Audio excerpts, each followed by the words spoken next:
இது ஒருத்தன் தாழ்ந்தவன வீழ்ந்தவன இல்லடா, ஒத்தது அறிவார் உயிர் வாழ்வார் மற்றெல்லாம் செத்தாரில் வைக்கப்படுங்கிறான் வள்ளுவர். 2000 நான் படிக்காம ஊருக்கு போய் குலத்தொழில் செய்யணும்ன்றீங்களா? ஏய் இங்க வாடா டேய் தம்பி, இப்ப இரு நீ ஐஏஎஸ் ஐபிஎஸ் ஆகிறது உங்க குலத்தொழில், அப்படியே ஐஏஎஸ் ஐபிஎஸ் போவியா தம்பி?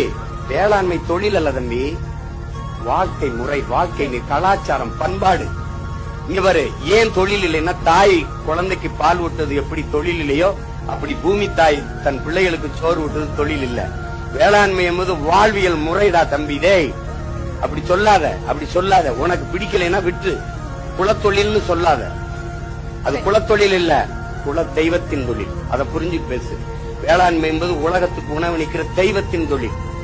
விருந்தோம்பி இல்வாழ், இங்க பாரு, இருந்தோம்பி இல்வாழ்வதெல்லாம் விருந்தோம்பி வேளாண்மை செய்தற் பொருட்டு உழவினார் கைமடங்கின் இல்லை விளைவதும் விட்டேம் என்பார்க்கும் நிலை சுழன்றும் ஏற்பின்னதம் உலகம் அதனால் உழந்தும் உழவே தலை.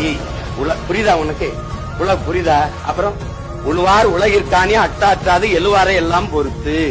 இதை விடலாம் உழவின் பெருமையை உனக்கு கற்பிக்க முடியாது. உலகத்தில் சிறந்தது, உலகத்திலே உயர்ந்த சாதின்னு ஒருத்தன் இருக்கிறான்னா, உழுது விளைச்சு விளைய வச்சு உலக உயிர்களுக்கு பசிக்கு சோறுறாங்கடா, அவன் தான் உலகத்திலே உயர்ந்த சாதி.